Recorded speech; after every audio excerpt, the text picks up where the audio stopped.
Hey guys, welcome to my YouTube channel. So ഇന്ന് നമ്മൾ fetal സർക്കുലേഷനെ പറ്റിയാണ് സംസാരിക്കാൻ പോകുന്നത്.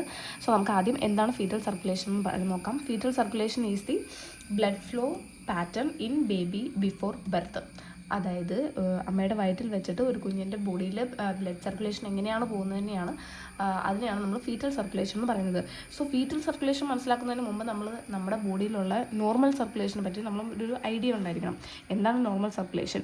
സാധാരണ ഒരു ബോഡിയിൽ എന്താണെന്ന് വെച്ച് കഴിഞ്ഞാൽ ഡിയോക്സിനേറ്റൽ ബ്ലഡ് സുപ്പീരിയർ വീനക്കേവ, ഇപ്പം ഫോർ എക്സാമ്പിൾ ഇതാണ് സുപ്പീരിയർ വീനക്കേവ. സുപ്പീരിയർ വീനക്കേവ വഴി എവിടെ എത്തുന്നു? Right atrium. ഇതെടുത്തു നോക്കൂ, ഇതാണ് റൈറ്റ് ഏട്രിയം. സുപ്പീരിയർ വീനക്കേവ വഴി ഡിയോക്സിനേറ്റഡ് ബ്ലഡ് റൈറ്റ് ഏട്രിയത്തിൽ എത്തുന്നു. റൈറ്റ് ഏട്രിയം നിന്ന് റൈറ്റ് വെൻട്രിക്കിൾ നിന്ന് ഈ പൾമണറി ട്രങ്ക് വഴി പൾമണറി ആർട്ടറി ത്രൂ ലങ്സ് എത്തുന്നു. ലങ്സിൽ ഓക്സിജനേഷൻ പ്രോസസ്സ് നടക്കുന്നു. ഓക്സിജനേഷനൊക്കെ കഴിഞ്ഞിട്ട് ലെഫ്റ്റ് ഏട്രിയത്തിലേക്ക് ആ ബ്ലഡ് തിരിച്ചു വരുന്നു. ലെഫ്റ്റ് ഏട്രിയത്തിൽ നിന്ന് ലെഫ്റ്റ് വെൻട്രിക്കിളിൽ എത്തുന്നു. ലെഫ്റ്റ് വെൻട്രിക്കിൾ നിന്ന് ഈ അയോട്ട വഴി whole body oxygenated blood carry ചെയ്യുന്നു. And this cycle goes on and on. So ഇതാണ് നോർമൽ സർക്കുലേഷൻ. ബട്ട് നമ്മൾ ബേബി സർക്കുലേഷൻ അതായത് ഫീറ്റൽ സർക്കുലേഷനിൽ നിന്ന് ഇത് എപ്പോഴാണ് വ്യത്യസ്തത വരുന്നതെന്ന് വെച്ചാൽ, ഒരമ്മയുടെ വയറ്റ് കിടക്കുമ്പോൾ കുഞ്ഞിന് ഒരിക്കലും ലങ്സ് ആവശ്യം വരുന്നില്ല.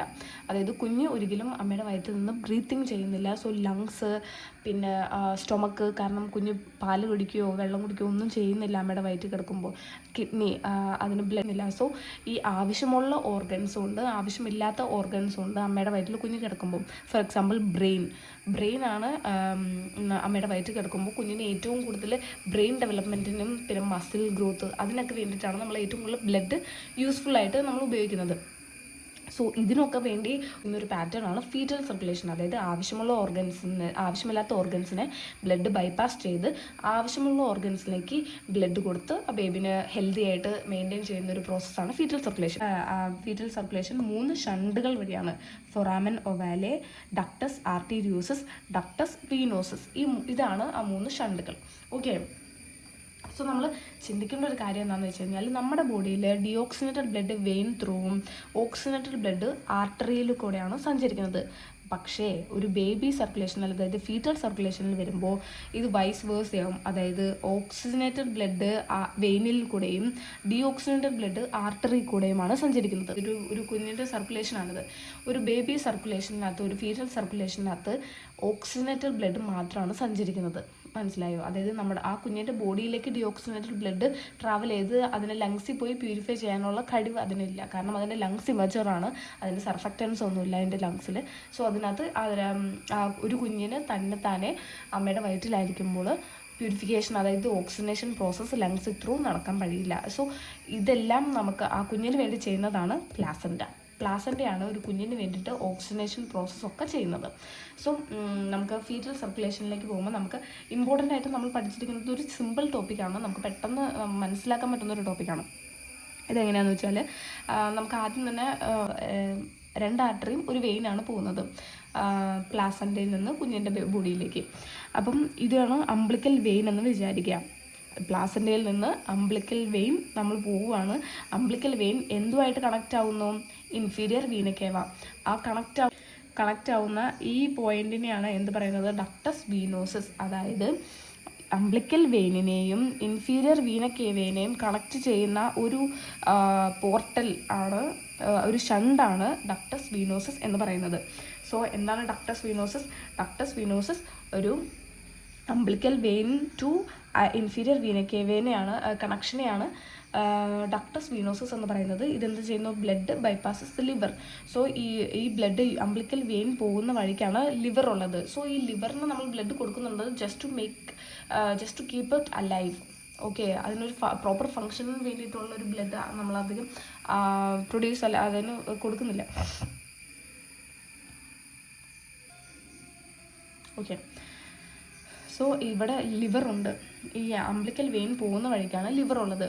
ഈ അംബ്ലിക്കൽ വെയിൻ എന്ത് ചെയ്യുന്നതെന്ന് വെച്ചാൽ, ലിവറിൽ കൂടെ അത് ട്രാവൽ ചെയ്തിട്ടും നമ്മുടെ ലിവറിനെ ബൈപ്പാസ് ചെയ്ത് അത് ഇൻഫീരിയർ വീനക്കേവയിലേക്ക് കണക്ഷൻ കൊടുക്കുന്നു. കാരണം എന്താണ്? ഇൻഫീരിയർ വീനക്കേവയിൽ നിന്നാണ് റൈറ്റ് ഏട്രിയത്തിലേക്ക് ഈ ബ്ലഡിന് പോകാൻ പറ്റുള്ളൂ.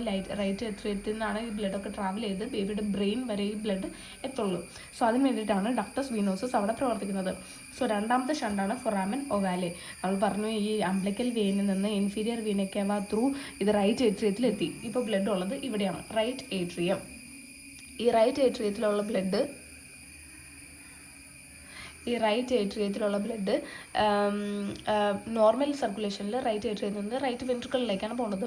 ബട്ട് ഇൻ ഫീറ്റൽ സർക്കുലേഷൻ ഇവിടെ ഒരു കണക്ഷൻ വരും, ഇതൊരു അബ്നോർമൽ ഓപ്പണിംഗ് ഉണ്ടാവും. അതിനെയാണ് ഫൊറാമൻ ഒവാലെ എന്ന് പറയുന്നത്. ഫൊറാമൻ ഒവാലെ റൈറ്റ് ഏട്രിയം നിന്നും ലെഫ്റ്റ് ഏട്രിയത്തിലേക്കുള്ള ഒരു കണക്ഷനെയാണ്, അല്ലെങ്കിൽ ഒരു ഷണ്ടിനെയാണ് ഫൊറാമൻ ഒവാലെ എന്ന് പറയുന്നത്. ഇതെന്തിനാണ്? റൈറ്റ് ഏട്രിയത്തിൽ നിന്ന് റൈറ്റ് വെൻട്രിക്കിളിലേക്ക് ഈ ബ്ലഡ് ഈ ഷണ്ട് ത്രൂ ട്രാവൽ ചെയ്യും between right atrium and right atrium ആണ് ലെഫ്റ്റ് ഏട്രിയം. ഇതിനെയാണ് ഫൊറാമൻ ഒവാലെ. ഇതാണ് രണ്ടാമത്തെ ഷണ്ട്. മൂന്നാമത്തെ ഷണ്ട് എന്ന് പറയുന്നതാണ് ഡക്ടസ് ആർട്ടീരിയോസസ്. ഡക്ടസ് ആർട്ടീരിയോസസ് എന്ത് ചെയ്യുന്നതെന്ന് വെച്ചാൽ, റൈറ്റ് ഏട്രിയത്തിൽ ഇപ്പോൾ ബ്ലഡ് ഉണ്ട്, അത് റൈറ്റ് വെൻട്രിക്കിളിലേക്ക് പോയി. ഈ റൈറ്റ് വെൻട്രിക്കിളിൽ നിന്ന് ഇത് പൾമണറി ട്രങ്ക് വഴി സാധാരണ ഇത് പോകേണ്ടത് ഇവിടെ ലങ്സ് ആണുള്ളത്, ലങ്സിലേക്കാണ് ഇത് പോകേണ്ടത്. ബട്ട് ഇതെന്ത് ചെയ്യുന്നതെന്ന് വെച്ചാൽ, ഈ പൾമണറി ആർട്ടറിയിൽ നിന്നും അയോട്ടയിൽ നിന്നും ഒരു അബ്നോർമൽ കണക്ഷൻ, ഒരു ഷണ്ട്, അവിടെ ഒരു ഷണ്ട് ഉണ്ടാവുന്നു. അപ്പം ഈ ലങ്സിൽ പോകുന്ന ബ്ലഡ് ലങ്സിനെ ബൈപ്പാസ് ചെയ്ത് അയോട്ടയിലേക്ക് പോകുന്നു. അയോട്ട ത്രൂ അതിൻ്റെ എല്ലാ ബോഡിയിലേക്കും ബ്രെയിനിലേക്കും ഒക്കെ ബ്ലഡ് എത്തുന്നു. ഇതാണ് മൂന്നാമത്തെ ഷണ്ട്.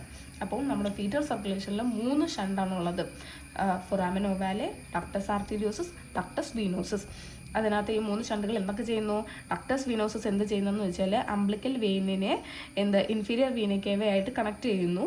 അത് bypasses the liver. Foramen ovale എന്ത് ചെയ്യുന്നു? It is between the right atrium and left atrium. Right ഏട്രിയത്തിൻ്റെയും ലെഫ്റ്റ് ഏട്രിയത്തിൻ്റെയും നടുക്കുള്ള ഷണ്ടിനെയാണ് ഫൊറാമൻ ഒവാലെ എന്ന് പറയുന്നത്. ഇതാണ് ഫൊറാമൻ ഒവാലെ. ഇവിടെ few hours two months two years എന്ന് എഴുതിയിട്ടുള്ളത് എന്താണെന്ന് വെച്ചാൽ, ഫൊറാമൻ ഒവാലെ ടെക്നിക്കലി സ്പീക്കിംഗ് അതിൻ്റെ ഫങ്ഷൻ കുഞ്ഞ് ജനിച്ച ഒരു ഫ്യൂ അവേഴ്സിനുള്ള അത് ഫങ്ഷൻ ചെയ്യാതെയാവും. ആ ഹോൾ അവിടെ ഉണ്ടാവും ചില സമയത്തൊക്കെ, പക്ഷേ അതിൻ്റെ ഫങ്ഷൻ കുഞ്ഞ് ജനിച്ച ഒരു ഫ്യൂ അവേഴ്സിനുള്ളത് അത് നിന്ന് പോകും. ഫൊറാമൻ ഒവാലയുടെ ഫങ്ഷൻ അത് അനാട്ടമിക്കലി ഈ ഹോൾ ക്ലോസ് ആവുന്നതിന് മാസങ്ങൾ തൊട്ട് ഇയേഴ്സ് വരെ എടുക്കുമെന്നാണ് പറയപ്പെടുന്നത്. അടുത്തതാണ് ഡക്ടസ് ആർട്ടീരിയോസസ്. ഇതാണ് ഡക്ടസ് ആർട്ടീരിയോസസ്. അതെന്താണ്? It's a connection between pulmonary artery to aorta. Pulmonary ആർട്ടറിയിൽ നിന്നും അയോട്ടയിലേക്കുള്ള കണക്ഷനാണ് എന്ത്? ഡക്ടസ് ആർട്ടീരിയോസസ് എന്ന് പറയുന്നത്. അത് ബ്ലഡ് ബൈപ്പാസസ് ദി ലങ്സ് ആണ്. ലങ്സിനെ ബൈപ്പാസ് ചെയ്തിട്ടാണ് ബ്ലഡ് പോകുന്നത്. ഇതിൻ്റെ ക്ലോഷർ എന്ന് പറയുന്നത് ഫങ്ഷനലി, അതായത് കുഞ്ഞ് ജനിച്ച് 12 to 24 അവേഴ്സിൽ അതിൻ്റെ ഫങ്ഷൻ 2 to 3 വീക്സിനുള്ളിലാണ് അത് അനാട്ടമിക്കലി ക്ലോസ് ആവുന്നത്. മനസ്സിലായോ? അനാട്ടമിക്കൽ ക്ലോഷർ നടക്കുന്നത് 2 to 3 വീക്സിനുള്ളിലാണ്. സോ ഇതാണ് മെയിനായിട്ട് നമ്മൾ ഫീറ്റൽ സർക്കുലേഷനിൽ പഠിച്ചിരിക്കുന്നത്. ഇമ്പോർട്ടൻറ്റ് ടോപ്പിക് എന്ന് പറയുന്നത് ഇത് മാത്രമാണ്. സോ ഇതൊക്കെ ബാക്കിയൊക്കെ നമുക്ക് കുറച്ച് എക്സ്ട്രാ നോളജിന് വേണ്ടിയിട്ടാണ്. ഫോർ എക്സാമ്പിൾ, അംബ്ലിക്കൽ വെയിൻസ് കുഞ്ഞിൻ്റെ ബോഡിയിൽ ഓക്സിജനേറ്റഡ് ബ്ലഡ് ക്യാരി ചെയ്യുന്നു. അംബ്ലിക്കൽ ആർട്ടറീസ് ഡിയോക്സിജനേറ്റഡ് ബ്ലഡ് തിരിച്ചു കൊണ്ടുപോകുന്നു. ആൻഡ് എന്താണ്? Easy flow to remember. ഇതാണ് ആ ഒരു ഫ്ലോ ചാർട്ട്. ബേബി ഫീറ്റൽ സർക്കുലേഷൻ്റെ ഫ്ലോ ചാർട്ട് എന്ന് പറയുന്നതായിരിക്കും. പ്ലാസൻറ്റ, ഇതാണ് പ്ലാസൻറ്റ. പ്ലാസൻറ്റയിൽ നിന്ന് എന്ത് പറ്റുന്നു? അംബ്ലിക്കൽ വെയിനിലേക്ക് പോകുന്നു. അവിടെയാണ് ഡക്ടസ് വീനോസസ് ഉള്ളത്. ഡക്ടസ് വീനോസസ് നിന്ന് ഇൻഫീരിയർ വീന കേവയിലേക്ക് ആ ബ്ലഡ് പോകുന്നു. അവിടെ നിന്ന് ഇൻഫീരിയർ വീന കേവ റൈറ്റ് ഏട്രിയത്തിലേക്ക് ആ ബ്ലഡ് കൊണ്ടുവരുന്നു. റൈറ്റ് ഏട്രിയത്തിൽ നിന്ന് ഫൊറാമൻ ഒവാലെ വഴി ലെഫ്റ്റ് ഏട്രിയത്തിൽ നിന്ന്, ലെഫ്റ്റ് ഏട്രിയത്തിൽ നിന്ന് ലെഫ്റ്റ് വെൻട്രിക്കിളിൽ നിന്ന് അയോട്ട വഴി അത് ഇവിടെ എത്തുന്നു, ബോഡിയിൽ ഹോൾ ബോഡി ട്രാവൽ ചെയ്യുന്നു. സോ ഇതാണ് fetal circulation simplified. Okay, so നമ്മൾ നിയോനേറ്റോളജി പഠിക്കുമ്പോൾ എന്തുകൊണ്ടാണ് നമ്മൾ ഫീറ്റൽ സർക്കുലേഷനെ പറ്റി ഇമ്പോർട്ടൻസ് എന്താണെന്ന് വെച്ചാൽ, സം ബേബീസിൽ കുഞ്ഞ് ജനിച്ച് കുറച്ച് നാളുകൾ കഴിഞ്ഞാലും ഈ ഷണ്ടുകളൊന്നും ക്ലോസ് ആവാതെ ഓപ്പൺ ആയി തന്നെ ഇരിക്കും. അതിൻ്റെ ഫങ്ഷൻ അവിടെ തന്നെ നിൽക്കും. സോ അങ്ങനത്തെ സിറ്റുവേഷനിലാണ് ഫീറ്റൽ സർക്കുലേഷൻ എത്ര ഇമ്പോർട്ടൻ്റ് ആയിട്ട് നമ്മൾ പഠിച്ചിരിക്കേണ്ടതെന്ന് നമുക്ക് മനസ്സിലാവുന്നത്. For example, congenital heart diseases വരും ഈ ഷണ്ടുകളൊന്നും പ്രോപ്പർലി ക്ലോസ് ആയില്ലെങ്കിൽ. അതിനകത്ത് ഒന്നാമത്തെയാണ് പേറ്റന്റ് ഡക്ടസ് ആർട്ടീരിയോസസ്, രണ്ടാമത്തെയാണ് ട്രാൻസ്പോസിഷൻ ഓഫ് ഗ്രേറ്റ് ആർട്ടറീസ്, പിന്നെ പൾമണറി ആർട്ടറീസ്. ഇതൊക്കെ നമ്മൾ ഫ്യൂച്ചർ ടോപ്പിക്സിൽ ഡിസ്കസ് ചെയ്യുന്നതായിരിക്കും. സോ ഒരു NICU നേഴ്സ് അല്ലെങ്കിൽ ന്യൂനേറ്റൽ നേഴ്സായിട്ട് വർക്ക് ചെയ്യുമ്പോൾ നമ്മൾ കോമൺ ആയിട്ട് കേൾക്കാൻ പോകുന്നൊരു പേരായിരിക്കും പേറ്റന്റ് ഡക്ടസ് ആർട്ടീരിയോസസ് അഥവാ PDA ക്ലോഷർ പ്രൊസീജിയർ. PDA അങ്ങനെ ഒത്തിരി പ്രൊസീജിയേഴ്സ് ഉണ്ട് ഈ PDA ക്ലോസ് ആവാത്ത കുട്ടികൾക്ക്. എന്തൊക്കെയാണ്? Heart rate, respiratory rate, SpO2, ഇതൊക്കെയാണ് പേറ്റന്റ് ഡക്ടസ് ആർട്ടീരിയോസസ് ഉള്ള കുട്ടികൾക്ക് നമ്മൾ മോണിറ്റർ ചെയ്യേണ്ടത്. ഇതിനകത്ത് വേറെയും ഉണ്ടോ, നമ്മൾ സൈനോസിസ് ഉണ്ടോ ഇല്ലോ എന്ന് നോക്കണം, നമ്മൾ റെസ്പിറേറ്ററി ഡിസ്ട്രസ് ഉണ്ടോ ഇല്ലോ എന്ന് നോക്കണം. അങ്ങനെ ഒത്തിരി കാര്യങ്ങൾ മോണിറ്റർ ചെയ്യേണ്ടതുണ്ട്. So in case PDA closure ആവാത്ത പിള്ളേർക്ക്, എസ്പെഷ്യലി ഇൻ പ്രീമച്ചുർ ബേബീസിന് നമ്മൾ PCM കൊടുക്കാറുണ്ട്. അതെന്തുകൊണ്ടാണെന്ന് വെച്ചാൽ ഈ ഡക്ടസ് ആർട്ടീരിയോസസ് വരുന്നത് പ്രോസ്റ്റാഗ്ലാൻഡിൻ എന്ന് പറയുന്ന ഒരു ഹോർമോൺ കാരണമാണ്. സോ PCM, അതായത് പാരസെറ്റമോൾ എന്ത് ചെയ്യുന്നതെന്ന് വെച്ചാൽ, നമ്മൾ പാരസെറ്റമോൾ ഈ PDA ക്ലോസ് ആവാത്തൊരു കൊച്ചിന് ഇഞ്ചെക്ട് ചെയ്യുമ്പോൾ അത് ഈ പ്രോസ്റ്റാഗ്ലാൻഡിൻ പ്രൊഡക്ഷൻ അല്ലെങ്കിൽ സിന്തസിസിനെ സ്റ്റോപ്പ് ചെയ്യുന്നു. പ്രോസ്റ്റാഗ്ലാൻഡിൻ വരാത്തത് കാരണം ആ ഷണ്ട് പയ്യെ ക്ലോസ് ആകും. ഇതാണ് നമ്മൾ PDA ക്ലോഷർ അല്ലെങ്കിൽ PDA ട്രീറ്റ്മെൻറ്റിൻ്റെ ഒരു ഭാഗമായിട്ട് കൊടുക്കുന്ന ഒരു മരുന്നാണ് PCM. സോ ഇത് ഞാൻ ജസ്റ്റ് ഒരു എക്സ്ട്രാ നോളജിന് വേണ്ടി പറഞ്ഞതാണ്. So that is about fetal circulation for today. I hope you guys enjoy the video. So നാളെ നമുക്ക് വേറൊരു ടോപ്പിക്കായിട്ട് കാണാം. ബൈ.